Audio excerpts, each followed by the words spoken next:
The major problem of Ghana is a question of the quality of political leadership that we have. I thought that the best way to deal with it was to start some movement of thinkers that would ensure that we research the problem and somehow manage to convince our leaders that there are better ways of dealing with the problem.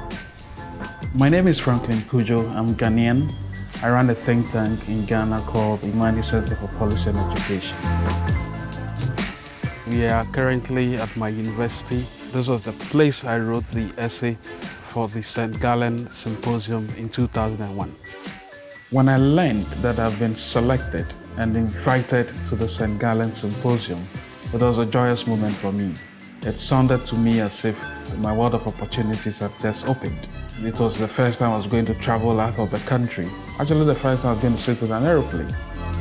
The impact St. Gallen had on starting IMANI was quite frankly enormous. From the conversations I had with my good friend Lepko, we found out that there were better ideas to run countries, to make countries more effective.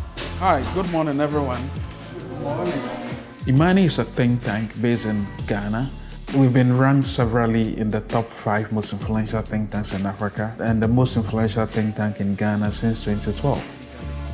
IMANI typically researches on trade, taxes, healthcare, education, and technology.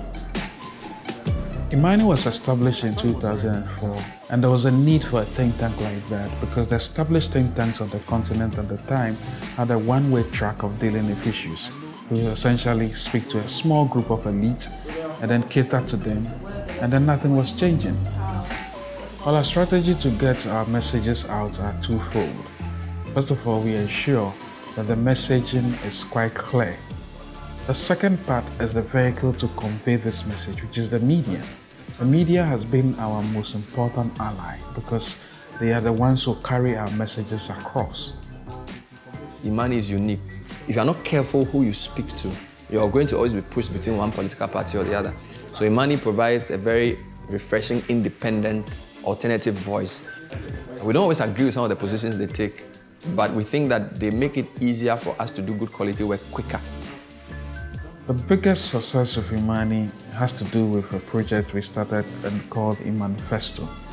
It's essentially a framework that we developed at IMANI in order to gauge the viability or profitability or the feasibility of campaign promises made by politicians. IMANI's manifesto changed the course of political campaigns in the country forever, where the impact was enormous in 2016 when we forced politicians to back their promises with numbers.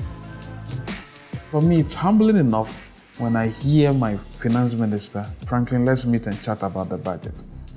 When I get a message from the Vice President, let's meet Franklin, let's talk about some of the policies I've introduced, right?